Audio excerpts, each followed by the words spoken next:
All right, welcome back, guys. Today for this video, we will talk about exam preparation strategies. This video will talk about strategies that are based on exams that don't have to do with problem solving, so are not based on things like math or engineering problems or things like programming. These sorts of problem-solving exams, well, we're dealing with things like mathematical equations or maybe computer science problems. Those sorts of exams will get its own video of strategies. That will be the next video.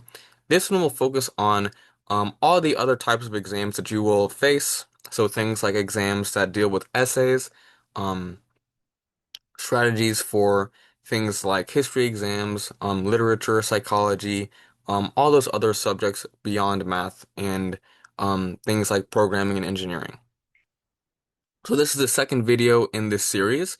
First video we talked about what is deep understanding, and we talked about how we should be trying to do things like get information in our long-term memory, and how that requires things like deep thinking and effort, getting ourselves to quiz ourselves to actively retrieve information from our long-term memory, in order to form those connections and that memory. And this video will talk about how to do that. So I will show you all a few strategies that are based on research for how to effectively get this deep understanding that most exams ask for. The first big thing that we've already talked about, we've had an entire video on this that you all can go back and look at. This is also in the future reference document, um, is to revise our notes. So revising our notes, we've talked about before. It's not just going to help the quality of your notes. Revising your notes itself is actually a way to study, right? Because when we are organizing information and we are doing things like completing gaps or filling in gaps in our notes, or we are improving our notes by noting down connections between ideas, this organization and addition um, helps us better remember this information. Um, so remember that creating well-organized notes is itself a process of studying. And so, in terms of how you should organize your notes, you should think about what sort of tasks the exams or the big projects that you'll have in the course will ask you to do, right? So, for instance, if you will need to argue for what is the main cause of World War II, then revising your notes, organizing your notes to form this argument is going to be the way to do it, right? So maybe if that was the big course project or exam is arguing what was the main cause, I would note down in my notes the factors for the main cause or what this lecture session, what the cause was in there, things like that. So yeah, revising notes is one method. And I'll talk about new information. So the first new strategy is what is called the spacing effect. So we've already talked about this before. In previous videos, I've talked about how you want to avoid cramming. And so cramming means that, let's say, for instance, I have a history exam that is on Friday. If you look at least in my experience in the United States, if you look at what most students do, they will study maybe Thursday night. Or maybe they will study, the Friday, like the day of the exam, right? Usually they will cram for it on Thursday. Maybe they will start studying on Wednesday, and they'll give themselves one day to study, or maybe 2 days to study. Um, so this is cramming, and you can do this, right? Like a lot of students end up doing this and become successful, but research shows that this is not the most effective strategy. So there have been studies where they've taken two groups of students, right? So in these studies, there could be one group of students, and they are told to, study information for, let's say, a few hours on one day. And then there's a second group of students, and these students are told to study for the same material, um, with the same amount of time, but instead of studying one day for a few hours, they spread out that time over maybe a week or 2 weeks, right? And so instead of a few hours one day, they might study the material 10 minutes or 15 minutes a day over the span of 2 weeks. And so if you add up in this in these studies, if you add up the time that this group of students study over the span of a week or 2 weeks, it adds up to be the same as the group that is just studying a few hours for one day, right? So these students are studying for the same amount of time. It's just the big difference is one group studies for one big session, just cramming all the information, and the other group studies over a spread out amount of time. But same amount of time though. And what these studies find is that the group of students that spread out or space out their studying do better on exams. And not just that they do better on exams, but when you test for their long-term retention, right? So if you give them another quiz after the exam, maybe you give them a quiz a week after the exam or a month after the exam, and you see how much they remember much more than the students that just did one session of cramming. So on this screen right here, I say ex example from Willingham. So this is one example of a study where the first percent, 72% versus 84% short term. So 72% was the exam performance of the group that was just cramming, versus 84% was the exam performance of the group that was doing the spacing effect. And so it found that the group that was spacing out their exam sessions or studying sessions over a period of time had a 84% average performance of 84% on the exam versus the students that were just cramming had a 72% average. And then these other two numbers, so 27% versus 64%, what this shows is I can't remember when this was, but a few weeks after the exam occurred in this study, there was another quiz given, and on this quiz, the group that just did cramming scored a tw excuse me, 27% average, and the group that spaced out their sessions over time had a 64% performance on the exam, so much better. And so, in terms of how to do this for your own studying, do not cram, right? Again, you might be successful with cramming, but research has shown that if you just spread out the same amount of time, just spread out your studying over a longer period of time, you'll do better, right? So, it depends on the class, so it depends on how difficult the class is. So maybe you start studying for an exam, 2 weeks before it happens, or maybe one week before it happens. Maybe for like really difficult exams, you may give yourself 3 weeks, or maybe even 4 weeks to study for the exam. It really just depends on how difficult the class is. Um, and so figure out when you're going to study for the exam, and think about how much time you want to dedicate to each exam study session. And another way that you can kind of space out your review is, excuse me, for every work session, or maybe not every work session, but for every other work session or different work sessions, what you could do is a very quick review of prior material, right? So what you could do is, for instance, let's say on Mondays and Wednesdays, those are going to be the days that I set aside to do my work for my history class on World War II. On Mondays and Wednesdays, before I get started on this work, I'm gonna just do a very quick 5-10 minute review on what I learned in the last class, or maybe what I learned in 2 weeks ago, something like that. And just very quick 5-10 minutes, I just quiz myself on what were the main ideas in the lecture, or what were the most important facts or details, right? Things like that. Um, so these two strategies, quick review and spacing out your studying, are going to help you perform better on exams. Next, we'll talk about another strategy, which is called retrieval practice. And we talked about this in the last video. It's basically just quizzing yourself. Um, and we will look at this first from a demonstration. So I will get my phone. Give me 1 second to pause this video.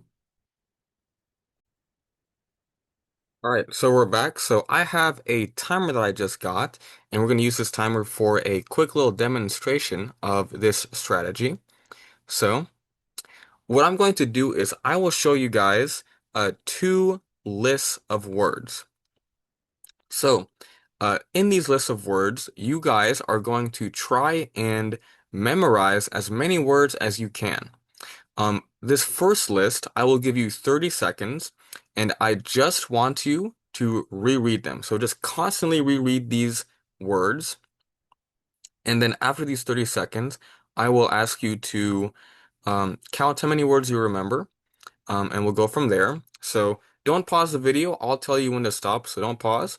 Just memorize these words just by rereading. So only reread this over and over again. So the 30 seconds starts now.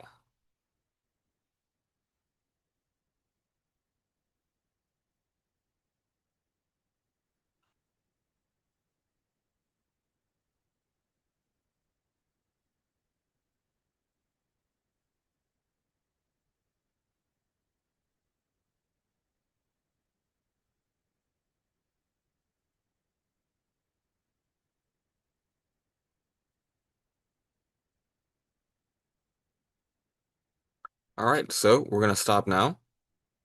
So count how many words you can remember and note that down somewhere. I'll give you all a second to do that. You can pause to count how many words you remember. Okay, now we're going to go on to this second list. So, same thing. You will have 30 seconds to memorize as many words as you can from the list I am about to show you. But the difference is that instead of just rereading the, excuse me, instead of just rereading the words, I'm going to ask you to quiz yourself, right? So what that means is try and retrieve from your memory the words that you remember. So if we just go back to the last list, just as an example, if I'm quizzing myself, I'm gonna read this list and be like, okay, cat is the first word, sun is the second word, and then I'll ask myself very quickly, okay, what was the first word? Cat. What was the second word? Sun. And then I go on to the second list and I reread and I say something like, okay, cloud is the first word, flower is the second word, ball is the third word. Okay, what was the second word? It was flower. What was the third word? It was ball. What was the first word? It was cloud. So things like that, right? So try and actively quiz yourself on the words that you memorize, and then we'll see how much you can remember from that. So do this. I will give you 30 seconds. So same thing. I will have my own little timer to measure these 30 seconds. The time starts now.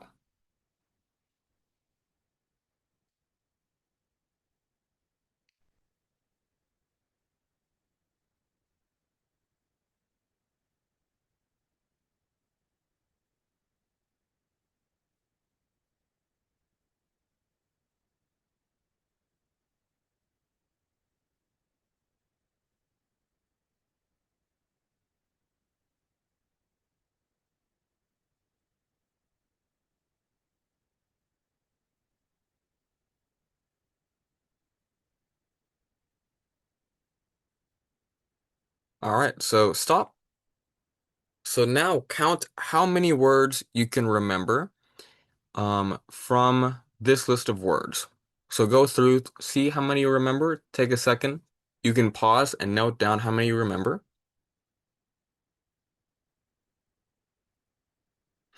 All right, so now you should have two words or two numbers, right? So the number of words you can remember from the first list and the second list. And so if you all did this correctly, what you should probably see is that you remember more words from the second list when you were quizzing yourself instead of the first list. Um, there was a research study done where they did this pretty much this exact same thing and found that the people that were quizzing themselves with the random list of words could remember more words than the group of people that were just rereading the list. And so this was just a little demonstration to show you all this strategy called retrieval practice. And so, if you did find that quizzing yourself led you to remember more words, this also applies to studying for exam material, right? So, quizzing yourself instead of rereading material will lead to better understanding and better performance on exams.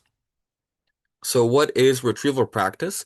It's basically just the act of quizzing or questioning your information or your memory and like I've said, there have been many, many studies. This is probably the most researched strategy in this video. Many studies show that if you compare a group of students that quiz themselves versus a group of students that do the same, that have the same time to reread notes instead of quizzing themselves, these studies time and time again find that quizzing yourself, the group of students that quiz instead of rereading, do better. And so, uh, doing this quizzing, based on things like your notes, based on things like um, texts, sometimes the professor will also give you study guides. So maybe they'll give you things like a study guide full of like exam problems that could be on the exam, things like that. Quizzing yourself on those things will be helpful as well. So this is a very effective way to study. And this really should be the main way that you study for exams. Depending on the exam, it's going to look different. So for instance, quizzing myself on a exam that is just focused on very basic factual information, so things like anatomy facts when I'm doing retrieval practice and quizzing myself, all I'm going to really be doing is quizzing myself on simple facts, right? So quizzing myself on, things like, I don't know, what are the bones in my foot, things like that. But if I have a exam in history and it's focused on deep understanding, maybe it's focused on things like writing an essay on what was the main cause of World War II. For that, I want to quiz myself on more challenging questions. So I'm going to quiz myself on things like why was Germany one cause of World War II? Why was Hitler so important to causing World War II? Things like that.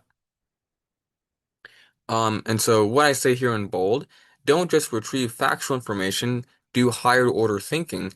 What this means is, depending on the exam, you'll want to ask yourself questions that maybe start with why or how. So not just when did World War II start, but how did it start? What were the different sequence of events that led up to the start of World War II? Things that really force you to challenge yourself with deeper thinking. So, this we've already talked about. We'll skip this actually. So that's one strategy. The next big strategy that we'll talk about is to combine the spacing effect and the retrieval effect. So spacing effect we've talked about is when you are spreading out your studying over a period of, period of time. Retrieval practice is when you're quizzing yourself.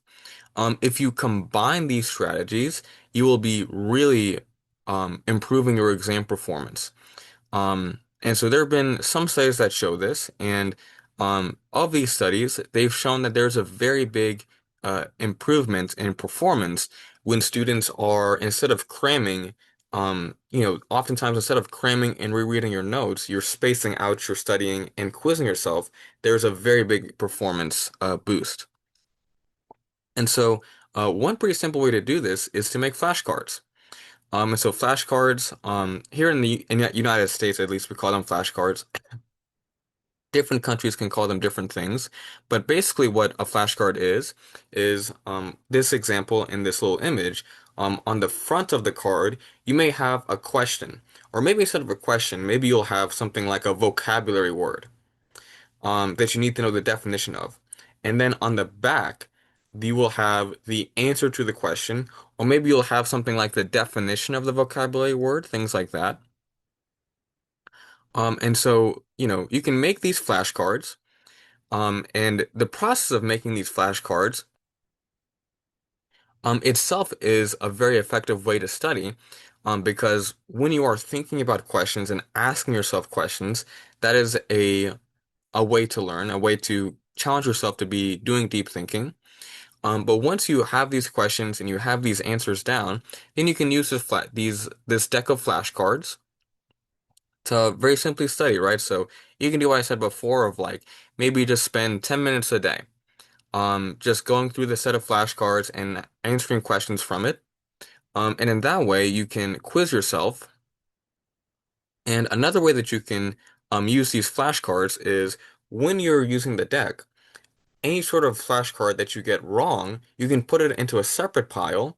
And then at the end of your flashcard session, maybe after the end of 10 minutes, you then go back and look at the pile of questions you got wrong, right?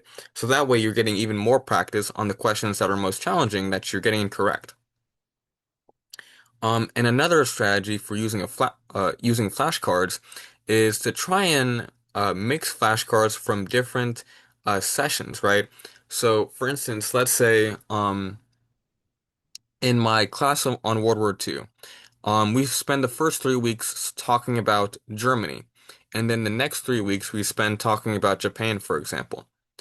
What I could do is I could have a deck that is just on Germany and a set of flashcards that's just on Japan. And when I study, I can mix different decks together to where I'm studying from some flashcards from the Japan set and some flashcards from the Germany set. So that way I am studying both and I'm kind of taking advantage of the spacing effect and spreading out my studying instead of cramming. So yeah. Um, Another way that you can combine the spacing and retrieval practice effect, much more simpler, is you can also just cover your notes and quiz yourself, right? So for instance, let's say I have notes on the causes of World War II. What I could do is, let's say I have a set of notes from one day, and I have three major headers, right? So maybe one header is um, fascism and Hitler. And the other header is something like Hideki Tojo in Japan, something like that, right? What I could do is cover up the notes to where I just have the header and just quiz myself and just try to recall all the information that's under each header. So try and remember what is everything I noted down for Hitler and fascism, what's everything I noted down for Hideki Tojo and Japan, just trying to recall as much information as possible. And what you could also do is with this example of flashcards, with these flashcards or with just quizzing yourself from your notes, is you want to, if this is helpful, try and ask yourself deeper questions, right? So not just in this example of how tall is Mount Everest, maybe you would ask yourself questions like, how did Mount Everest form? Or why is Mount Everest the tallest? Things like that, questions that force you to do higher order thinking. So yeah. Now I'll talk about another strategy that you can use. This is called elaboration. So elaboration, this is where you are asking and answering yourself questions that make you think really deeply about the material, which is kind of like what we've talked about before with flashcards. But these sorts of questions really focus on deeper understanding. So, just a set of very general questions you can ask yourself are things like, how does this topic connect to other topics, right? So, for instance, with World War II, how does, I don't know, the rise of Hitler connect to the rise of airplanes and Air Force in World War II, right? So maybe I can consider the connection of how did Hitler lead to airplanes and the use of pilots and bombers in World War II, things like that.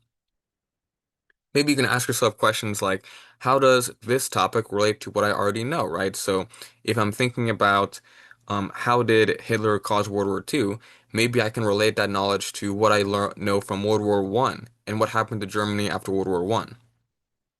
You can also ask yourself questions like, why is this topic important? So why is Hitler important? What do I not know about this topic? Why does this occur? And what you can also do is just imagine explaining the topic to someone that has no knowledge, right? So I've done this a few times, is just imagining myself, for example, trying to explain what I know about Hitler in Germany for World War II to like my mother, or imagining it explaining it to someone that has no knowledge of that. And when you do that, you have to really think about every single piece of knowledge to explain it correctly to them. And so, back to these questions though. Elaboration. This is a strategy that research has shown is very effective for creating a deep understanding of content. The way that you can do this is you can just ask yourself these questions and then think about the answers in your head. You can also write down these questions and then write down the answers. And then what you could also do is you can ask yourself these questions, write them down on flashcards, and then write down the answer on the back of the flashcard. So that way, you're not just engaging in elaboration, but you're also able to review the questions and answers on a later day and engage in the spacing and retrieval effects, which will be even more effective. Okay, we're going to skip that. We'll skip this too. Okay, so now we'll talk about a strategy that really combines everything we've learned about in the past few strategies. And it is to make a very thorough study guide with a set of flashcards. So this is going to be really for the most challenging and most important courses. So definitely don't recommend doing this for every course. You don't have the time for that. This is for the classes where you really need to put in the most amount of effort. And this is to make a very massive set of flashcards. So I'm talking, dozens of flashcards, maybe 100 flashcards. Some even go to like, hundreds of flashcards, maybe like 200 or 300. It really just depends on how much material there is in the course.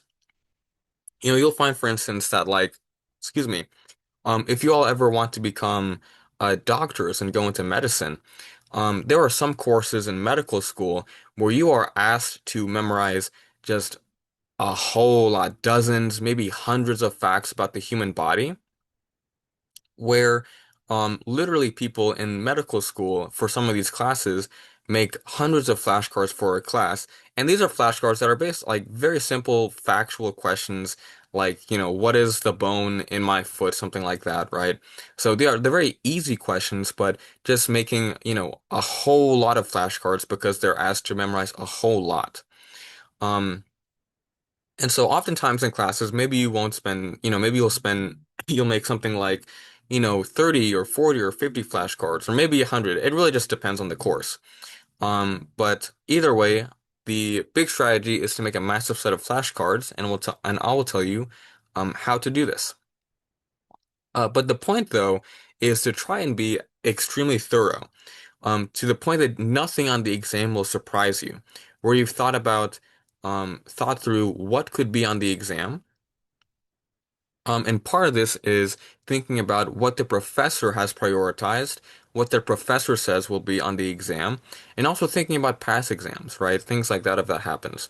And also things like past homework assignments, past projects, past essays, using that to kind of think about what will be on the exam. So considering what will be on the exam and making a massive set of flashcards for it.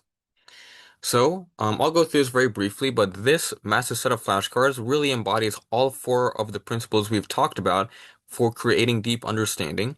So, organizing information, which will help our memory, really deeply thinking, which comes from all the questions and answers that we come up with, testing our memory, and checking our understanding to see if we really do get the material and to correct our mistakes with feedback, which comes from flipping over the flashcard and seeing the answer. So first, I want you all to take a second, pause, and think about what are some tips for writing good flashcards to study. And then we'll talk about some of these tips in a second. Okay, now we're going to come back. So first, we'll talk about what questions we should be writing in this massive set of flashcards. So we've talked about this. Think about things like what lectures will be covered in the exam, what readings If the professor doesn't tell you, you could also just ask. And usually professors will be kind enough to maybe tell you, or maybe they'll be like, everything can be in the exam. But either way, it doesn't hurt to ask. You can just shoot a very quick email to them or just ask in class.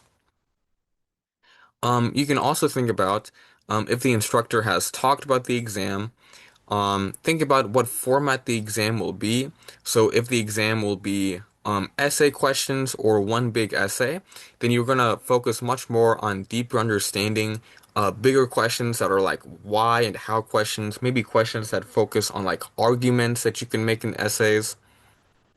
Multiple choice exams, you'll obviously focus more on like factual information, things like that. Um, think about what sort of content you should focus, right? So maybe you should focus on connection between ideas. So maybe you should focus on things like in history, how does one event lead to another event, which leads to another event, right?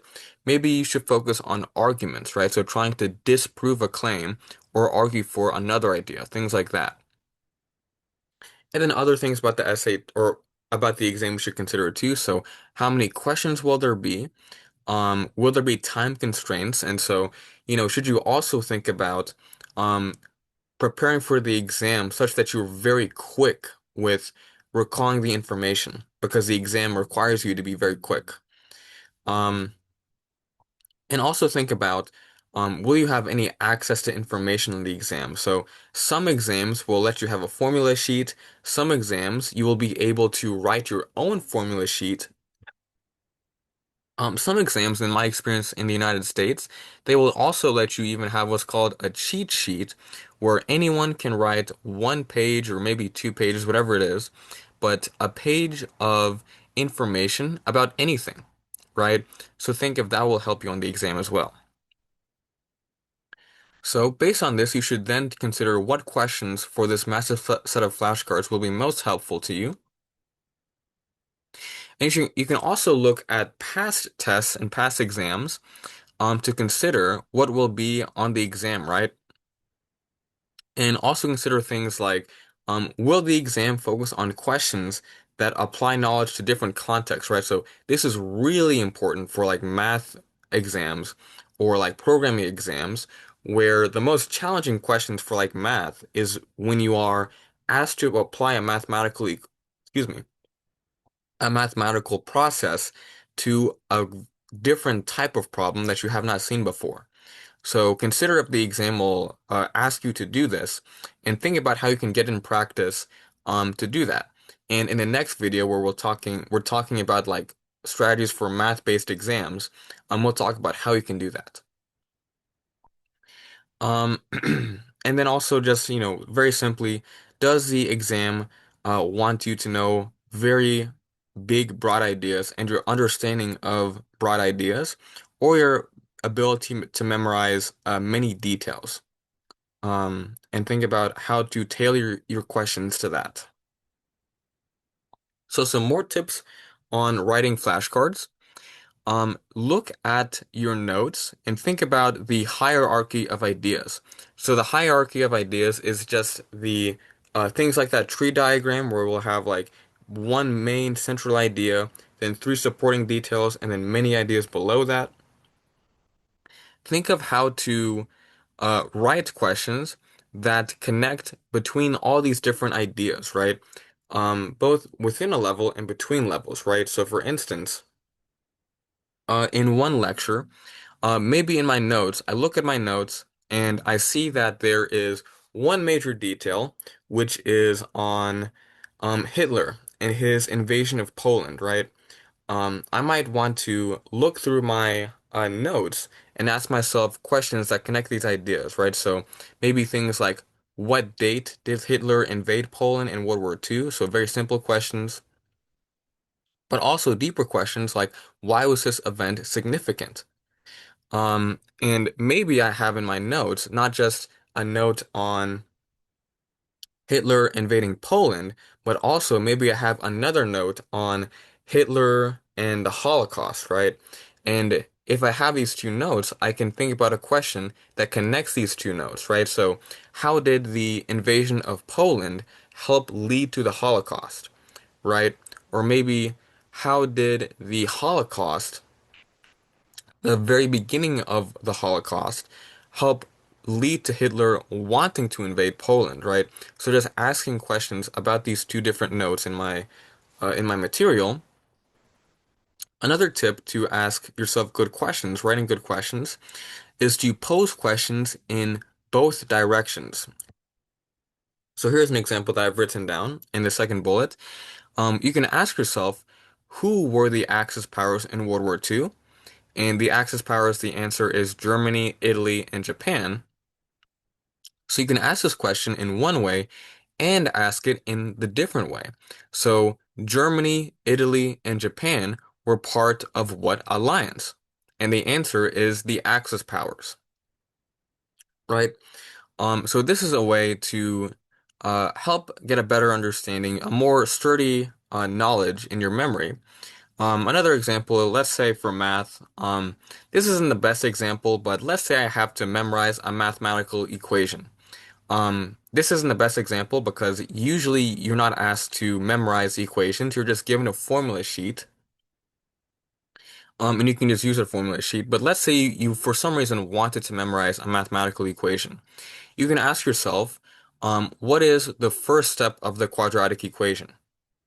And then you can also just give yourself the first step and then ask yourself, what step in the quadratic equation is this step, right? So asking the question in both directions. This third tip is good for essays. Um, if you have a exam that will have some essay questions, maybe the question will be like a short answer question where it's like maybe just like you have to write a paragraph.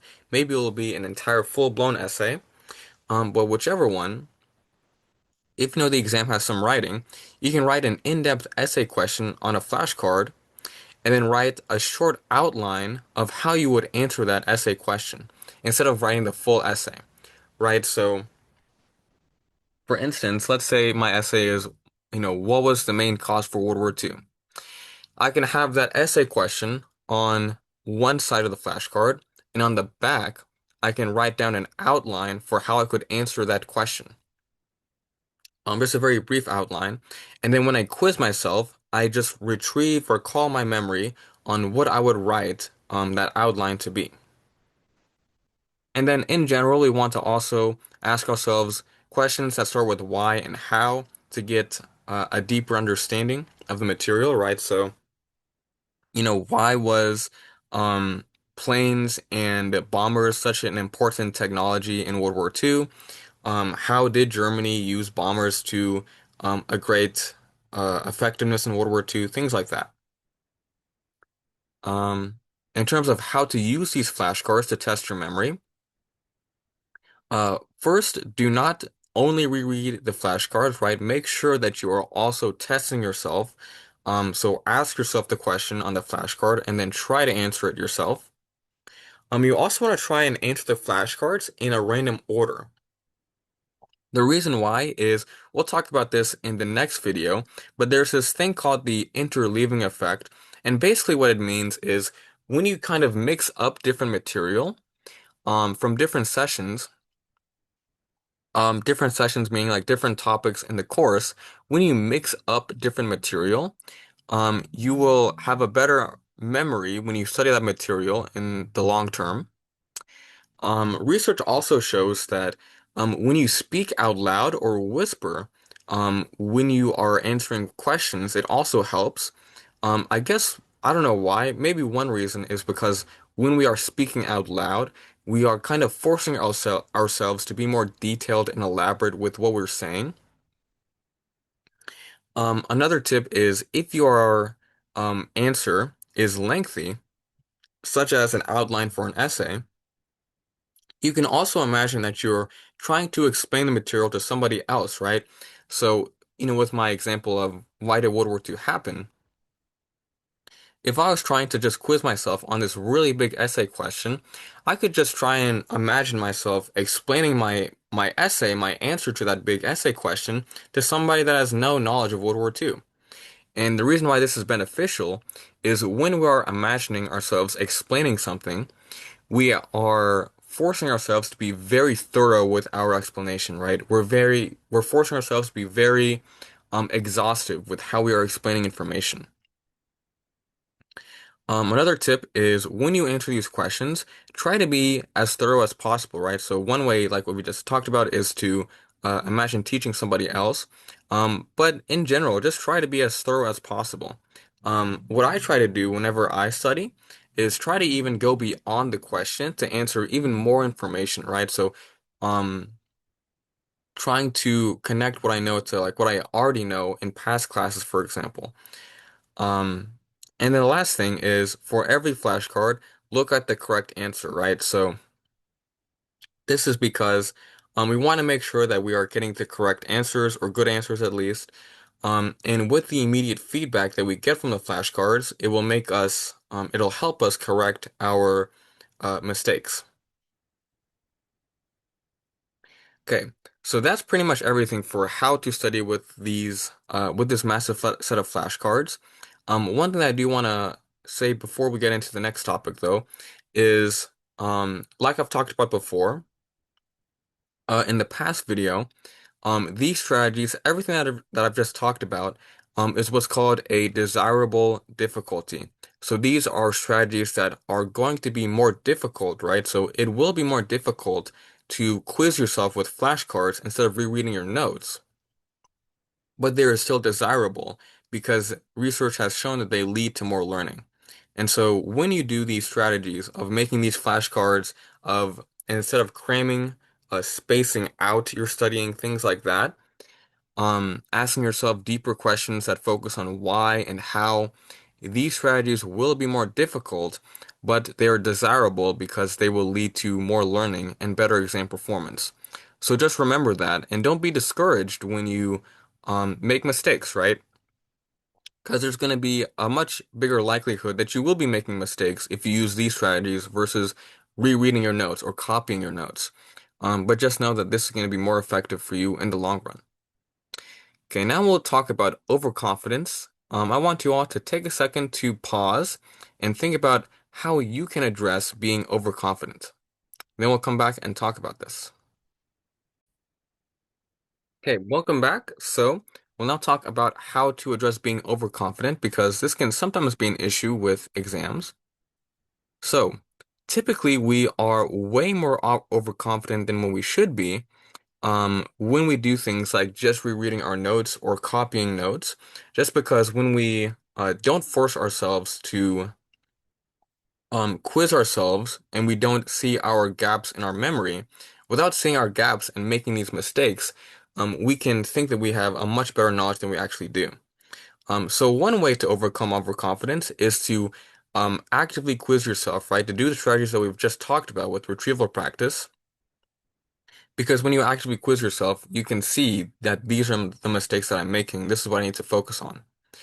Um, and so research has shown though that we can be overconfident for both how well we learned the information and how well we will remember it in the future. And this is especially important because exams, right, will force you to remember information that you learned weeks or months ago. And another thing that research has shown is that our confidence in how well we understand our information or our memory is surprisingly difficult to really get accurately, according to research. And so to overcome this, one good thing to do is to study more than you think you should. So obviously, this will just depend on how much time you have in college, and you can't always be doing this for every course. But for the classes that are really important, you want to study more than you think you should, just because, like if you do poorly on the exam and get a poor grade, then that can really hurt your overall college performance. But if you just spend like an extra day or an extra 2 days to study, um, you know, you'll do better, and maybe you didn't have to do that, but oftentimes it's still beneficial to do it. There's some exceptions, right? Like, you could instead of studying for an extra day, you could spend time with your friends, or you could do things like um apply to internships, things like that. And obviously, spending time with your friends is important.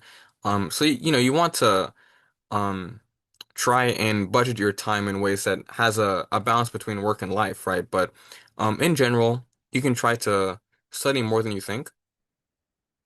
And so this little curve right here is called the Dunning-Kruger curve, and it kind of illustrates how our overconfidence works.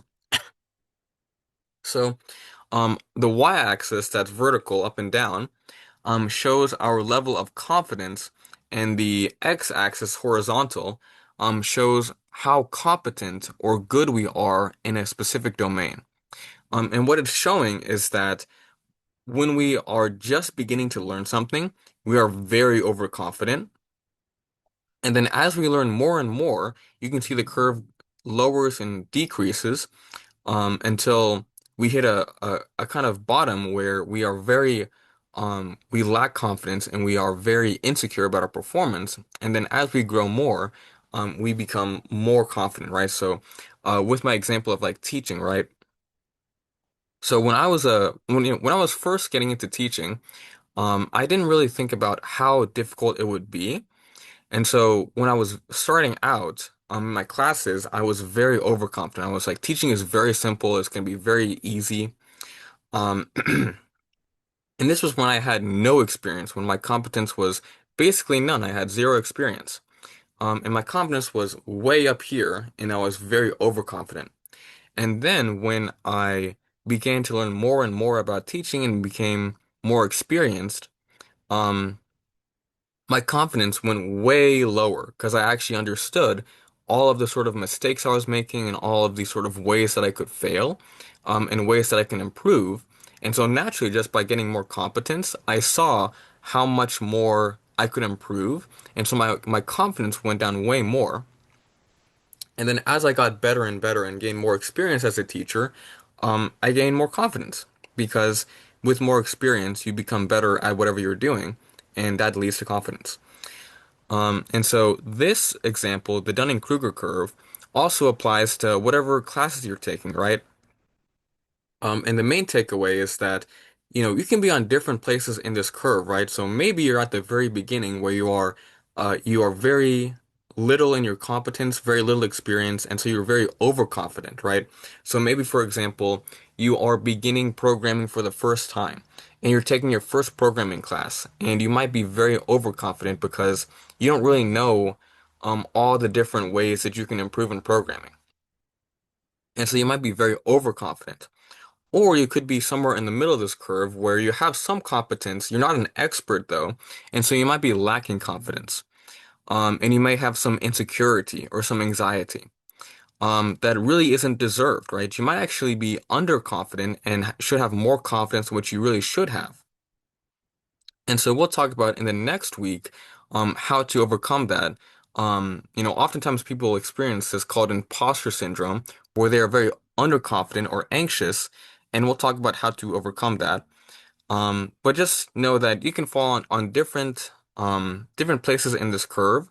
But over time, as you get more experience, you'll become more confident as well as more of an expert. Okay. So in terms of how to tackle overconfidence, last big thing we'll talk about is what we've already talked about is to tackle overconfidence, you want to really test yourself and you want to set a goal to see how much content you can get correctly. Right? So for instance, if I have a set of flashcards, I can test myself with the goal of setting something like I need to get 80% of flashcards correct, or else I'm not ready for the exam.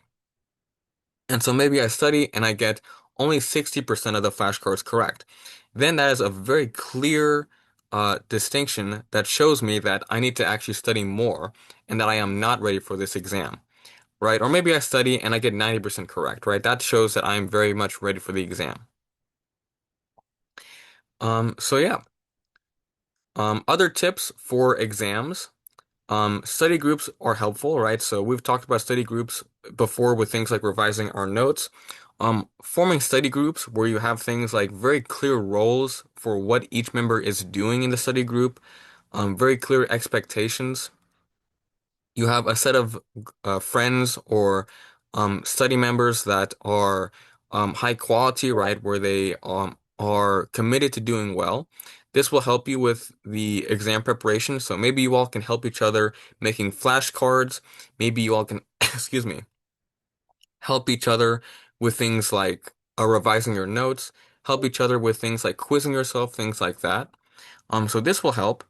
Other things that we've already talked about will be helpful. So, avoiding procrastination, having good work environment and focus, all this will help you with exam preparation. This is really important, is getting enough sleep. Oftentimes, students will think that, if they cram the night before an exam and then get maybe only like 4 hours of sleep or 5 hours of sleep before the exam, that'll improve their performance. In reality, it's usually just much more important to just get a good night's sleep, like 8 hours or more, before the exam, so that you can have enough focus and memory during the exam to perform well. And you shouldn't be cramming either way because you should be spreading out, spreading out your studying. And then the last big thing is do not multitask, right? So don't try to do things like play on your phone while studying for the exam because research has shown that we really cannot multitask in that way. Um, so yeah, last thing that I'll talk about is this cycle that we've talked about many times before in past videos applies to these strategies in this video. If you are using these strategies for the next exam that you're preparing for, you want to do things like plan out what strategies specifically you will do. Be specific, right? So maybe say something like, I will make 10 flashcards this session, or I will study 10 flashcards and get an 80% accuracy, something like that. Do the strategy and then monitor your performance and then reflect. So reflect, consider how were the strategies helpful? What could I do in the future to become better? Maybe how helpful were the strategies? Maybe you'll find that making flashcards is not as important as just quizzing yourself on your notes, for example, right? Something like that. Um, this strategy will help you as well. So I know this was a lot, but this is pretty much everything I have for exam preparation. For any exam, the next video we will talk about exams that are based on problem solving.